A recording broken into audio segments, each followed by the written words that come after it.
မင်္ဂလာပါကျွန်တော်အခုဒီ video file နေပြီးတော့ YouTube နဲ့ပတ်သက်တော့ပေါ့နော်။ဒါအားလုံးကျွန်တော်တော်တော်လောက်သိတော့ကျွန်တော်မျှဝေပေးပါမယ်။အဲ့တော့လိုက်ကြည့်ပေးကြပါနော်။အားလုံး YouTube channel တစ်ခုကိုစားလုပ်ဖို့အတွက်အခုပေါ့နော်ကိုက zero knowledge ပေါ့ဘာမှမသိသေးဘူးဆိုရင်ကျွန်တော်ဘာပြောပြမလဲဆိုတော့အခုကျွန်တော်ဒီ video ထဲမှာကျွန်တော်အချိန်အများကြီးယူပြီးတော့ပြောမှဆိုရင်ဗျာဟိုအနည်းဆုံး6ရက်9ရက်ကြာကုန်မယ်။ဆိုတော့ဟိုအစကနေ Gmail ဖွင့်တာစပြီးတော့အဆုံးအထိဆိုရင်တော့ step by step ကိုကျွန်တော်တင်ပေးသွားမယ်။နောက်တစ်ခုကျ video editing ပေါ့ YouTube လုပ်ပြီဆိုရင်လည်း video edit ကမတက်လို့မရအောင်ကျွန်တော်တော့ Filmora သုံးတယ်ပေါ့နော်လွယ်တယ် very easy အဆင်ပြေတယ်။ဖုန်းနဲ့လုပ်လို့ရမရဘူးလားဆိုတော့ YouTuber ကဖုန်းနဲ့လည်းဖြစ်နိုင်ပါတယ်ဒါပေမဲ့ကျွန်တော်တော့ဟို prefer ဖြစ်တာတော့ဟိုပါနော် content နဲ့ပဲလုပ်စီခြင်းနဲ့ content နဲ့ဆိုတော့ပို့ပြီးတော့မြန်တာပေါ့နော်ကိုယ်ကိုယ်တိုင်လည်းအဲ့နဲ့လုပ်နေဆိုတော့ဖုန်းနဲ့လည်းအဲ့လိုကြီးကျွန်တော်ကြွချင်မှုမရှိဘူးနောက်ကျ YouTube banner တွေပေါ့ banner ဆိုတော့ဘာကိုပြောရလဲဆိုတော့ပြပေးမယ်နော်ဆိုတော့ဒီ channel ဆိုတော့ဒီ channel မှာဒီနေရာဒီပုံပေါ့နော်ဒါဆိုတာ banner YouTube banner ဒီလို banner တွေဘယ်လိုလုပ်လဲပေါ့နော်အဲ့ဒါလေးကျွန်တော်လုပ်တဲ့နေ့တိုင်းကျွန်တော်ပြပေးမယ်နောက်ကျ thumbnail ပေါ့နော် thumbnail ဆိုတာကဘာကိုပြောရလဲဆိုတော့အခုဒီမှာမြင်လိုက်ရတယ်ဒီမှာဒီပုံဒါပုံကြီးအသေးဘာမြင်နေရပုံသူတို့ပြစီခြင်းတဲ့ပုံပေါ့နော်အဲ့ပုံအသေးဒါ thumbnail လေးလောက်တာမခက်ပါဘူးခင်ဗျဟိုနည်းနည်းလိုက်လေ့လာလိုက်ရင်ရပါတယ်အဲ့ဆိုရင်ကျွန်တော်ဒါပြပေးမယ်ဒါ view file တစ် file နီးပါးဖြစ်သွားမယ်နောက်ကျ link တွေဘယ်လိုထည့်လဲပေါ့ link တွေထည့်တာပေါ့နော် Facebook link တွေYouTube video တင်တဲ့အခါမှာဘယ်လိုလုပ်လဲပေါ့နော်အခုကျ YouTube setting ကမှန်ဖို့လိုတယ်ပေါ့နော်အဲ့ step by step ကိုကျွန်တော်ဒီ YouTube channel step by step မှာပါပြီးသားပေါ့နော်အဲ့မှာကျွန်တော်ကျွဲပြီးတော့ပြပေးမယ်ပြန်တော့ကျ video တစ်ခု upload တင်တဲ့အခါဘယ်လိုတင်ရမလဲဟို video တစ်ခု upload ကို channel လေးတော့ရပါပြီ upload ဘယ်လိုလုပ်ရမလဲဆိုတော့ကျွန်တော်ဒါ video file နဲ့ကျွန်တော်ပြပေးမယ်နောက်ခုကျတော့ဟို video မရိုက်ဘူးဗျာကိုမှ video ရိုက်ဖို့အချိန်မရှိဘူးကိုက video ရိုက်ဖို့ camera လည်းမသုံးချင်ဘူးဖုန်းနဲ့လည်း download မလုပ်ချင်ဘူးဆိုရင်ဖုန်းနဲ့တော့ဖြစ်တယ်လူကိုယ်တိုင်နဲ့လည်းကျွန်တော်မရိုက်နိုင်ဘူးဆိုရင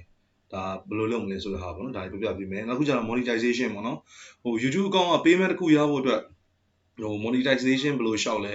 ဘယ်လိုရှောက်ရလဲဆိုပုံမှန်အားဖြင့်တည်ထားဖို့ကတော့ဗျာဟိုနိုင်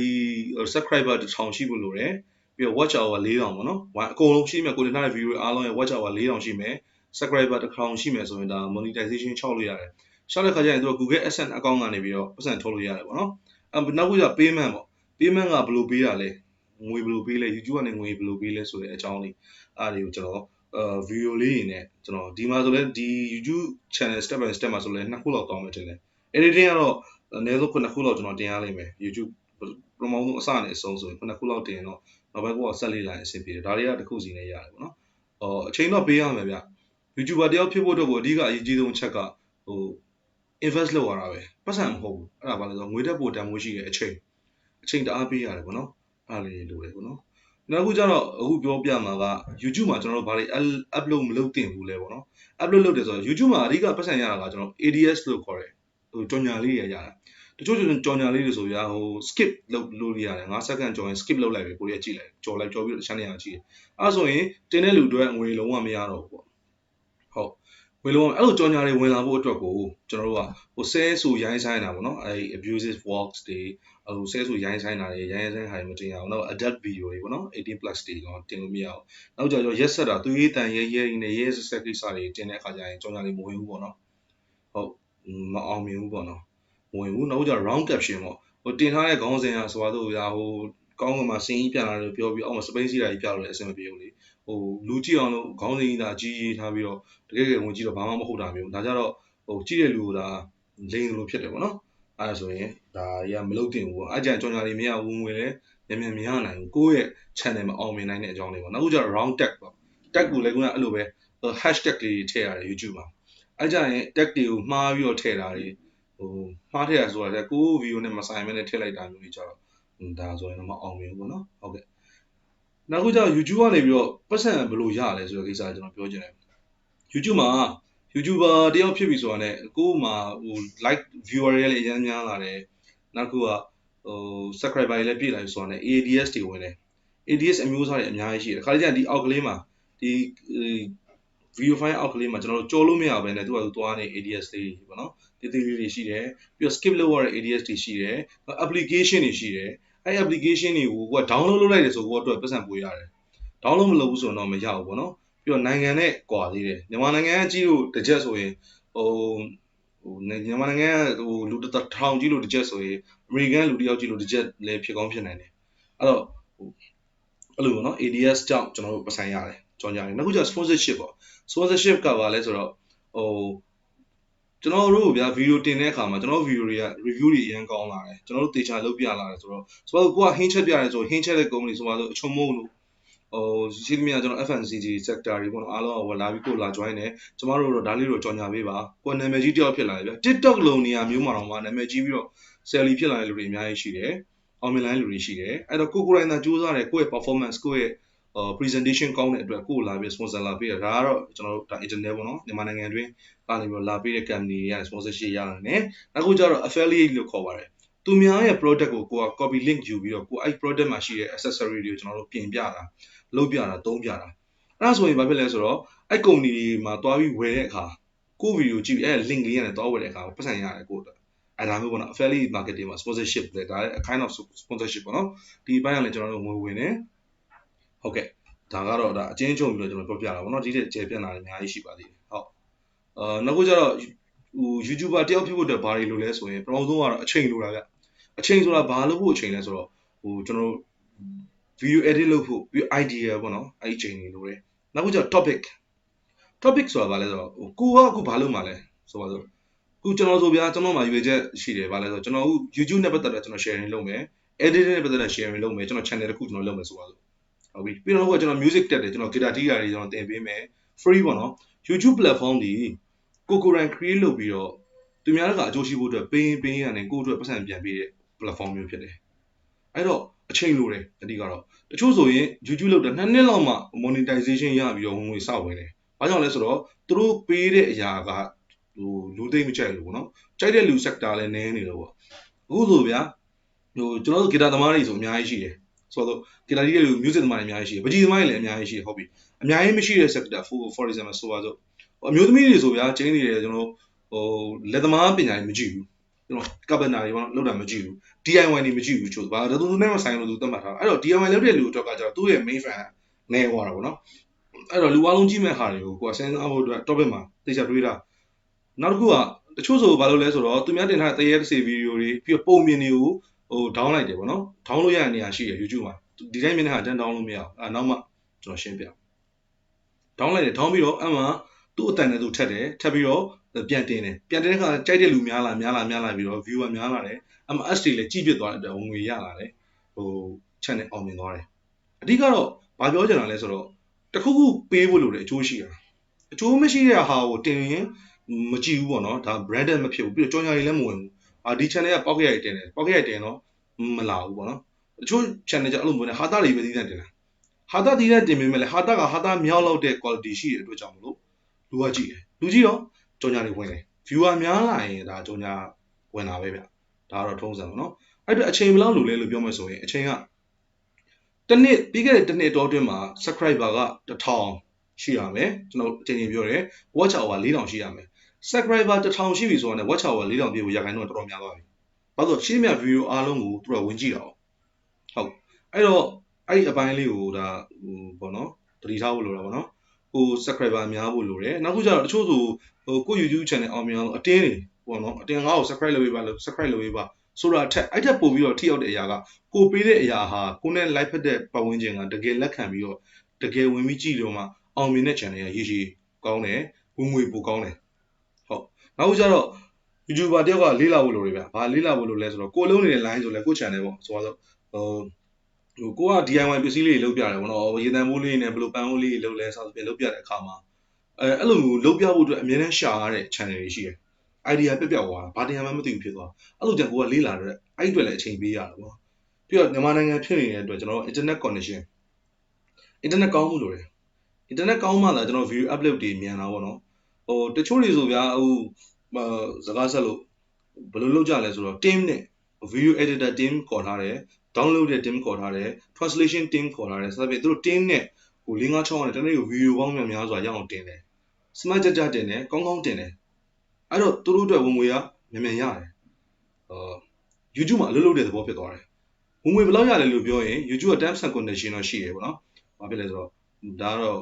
မ ဘယ်လောက်ရတယ်လို့မေးမယ်ဆိုရင်များရင်သူ့မှာ unlimited ပဲပေါ့နော်ကိုလုံးရင်လုံးတယ်တော့ဖြစ်နိုင်တယ်အဲ့တော့အချိန်ပေးရတယ်ပြီးတော့ချက်ချင်းဝင်ငွေစရတာမဟုတ်ဘူး subscriber ရဖို့အတွက်တော်တော်ကြိုးစားရတယ် monetization ရဖို့အတွက်တော်တော်ကြိုးစားရတယ်ပေါ့နော်ဟုတ်ကဲ့ခင်ဗျအဲ့ဒါလေးလိုတယ်ပြီး internet ကောင်းဖို့လည်းလိုတယ်ပြီးတော့ကိုယ့်ရဲ့ concept ပေါ့တင်တဲ့ video ရဲ့ဟိုအကြောင်းအရာကောင်းဖို့လည်းလိုတယ်အဲ့ဒါကိုကိုကဘယ်လိုလုပ်ပြမလဲပြီးတော့ဘယ်လိုရိုက်ပြမှာလဲစိတ်ဝင်စားအောင်ဗျာ10မိနစ်တောင်အကျော်မခံနိုင်ပဲကြော်သွားအောင်ကိုကဘယ်လိုပြောမလဲဆိုတာလေးအဲ့လေးရပေါ့ကိုယ့်ရဲ့အစွမ်းမကဘူးကိုမပြောတတ်ဘူးဆိုရင်တရားကိုခိုင်းမလားဒါကိုတရားကိုကူညီတောင်းမလားတချို့ဆိုဗျာကလေးပြီးခဲ့တဲ့2019လား20လား19နဲ့တူပါတယ်ကလေးလေးတယောက်သူစော့တာပဲအတကုံစော့တာသူစော့တော့သူမိဘလိုက်ရိုက်ပြီး YouTube ပေါ်တင်တယ်19 million subscriber ရှိတယ်သူ့ကိုမှန်ကြည့်လိုက်တော့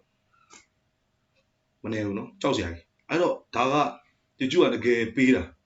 ဘယ်လိုပေးလဲဆိုတော့သူ့မှာလည်းသူက percentage ပြန်ဖြတ်ထားတယ်ကိုကျွန်တော် Google Ads တွေ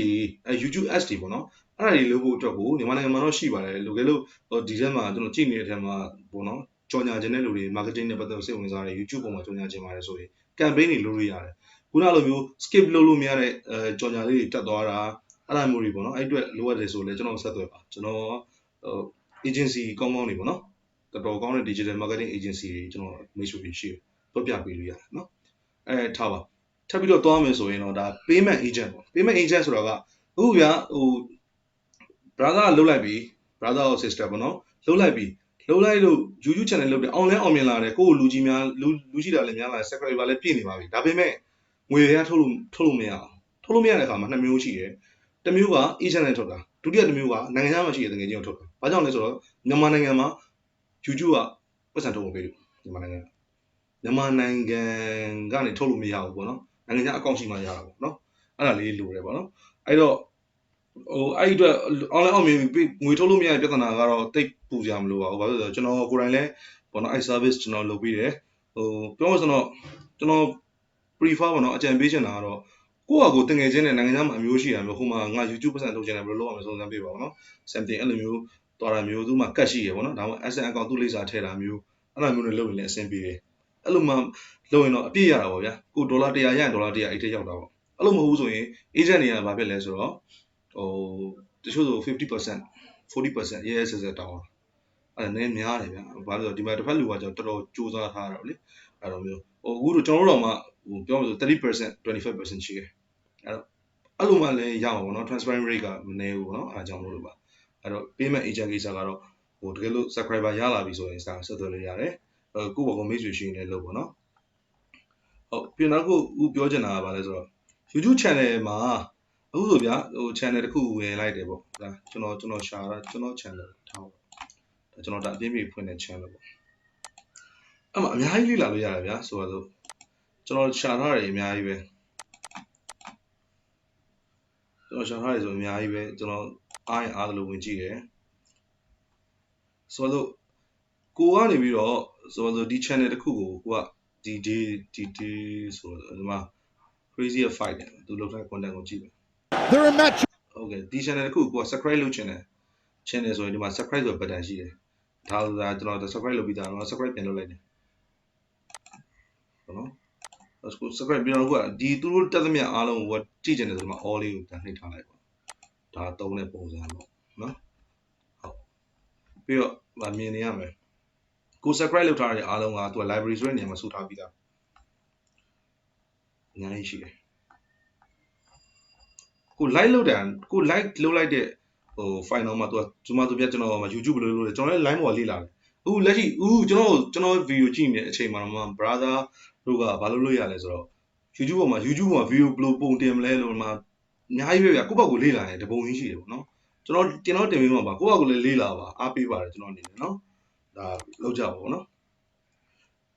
ပြီးတော့နောက်တစ်ခုကဘာရှိလဲဆိုတော့ဒါဒီမှာဆိုလဲသူ January နဲ့ကျူသူပေါ့နော်အမျိုးအစားဆိုလဲအမျိုးအစားလိုက် training ဆိုလဲ training ပေါ့ training ဆိုဘယ်လိုဟာမျိုးသွားချင်တာလဲဒီမှာ game တွေကြည့်ချင်တာလားဘယ်လိုကြည့်ချင်တာ YouTube ကတော်တော်ပြည့်စုံတယ်ပြည့်စုံနေတာလေ့လာဖို့အတွက်တော်တော်ကောင်းတယ်ငွေရှောက်လဲတော်တော်ကောင်းတဲ့နေရာလို့ပြောချင်တယ်ပေါ့နော်ဟုတ်ဒီမှာဆိုရင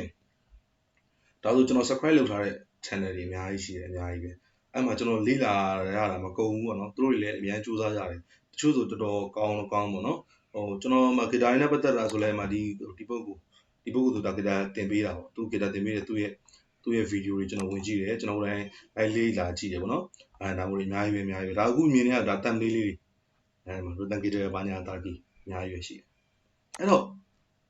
ကိုအခုပထမဆုံးတွေးဖို့ကကိုတကယ် YouTuber လုပ်တော့မယ်ရှူရဲဆိုရင်အရင်တွေးပါဘာတွေးရမလဲဆိုတော့ကို့မှာအချိန်ရှိလားဆိုတာတဲ့အချိန်ပေးနိုင်လားပေါ့နော်ပြီးတော့နောက်တစ်ခုကကိုလုံးမဲ့ခေါင်းစဉ်ပေါ့နော်ပြီးတော့ကိုရိုက်မယ်ဆိုဘာတွေရိုက်ချင်လဲကို down မယ်ဆိုလည်းဘယ်လို view ကို down မယ်ပေါ့နော်အဲ့ဒါလေးကိုအရင်တွေးပါကျွန်တော်အနေနဲ့ကျွန်တော်2ရက်တစ်ချိန်3ရက်တစ်ချိန်2ရက်တစ်ချိန်3ရက်တစ်ချိန်ကျွန်တော် step by step သူ့ channel နဲ့သူကျွန်တော်အစကနေ Gmail ဖွင့်တာစပြီးတော့ YouTube channel ကိုတခုဘယ်လို run လဲဆိုတာကျွန်တော်တင်ပေးသွားပါမယ်တောက်လျှောက်အမြင်နဲ့ကျွန်တော်တင်ပေးသွားမယ်ကျွန်တော်ကိုယ်တိုင်လည်း channel လေးပြန်တခုပေါ့နော်အသစ်တခုထပ်လုပ်ဖြစ်တဲ့သဘောရှိတာပေါ့နော်အဲ့တော့တွေးပါခင်ဗျ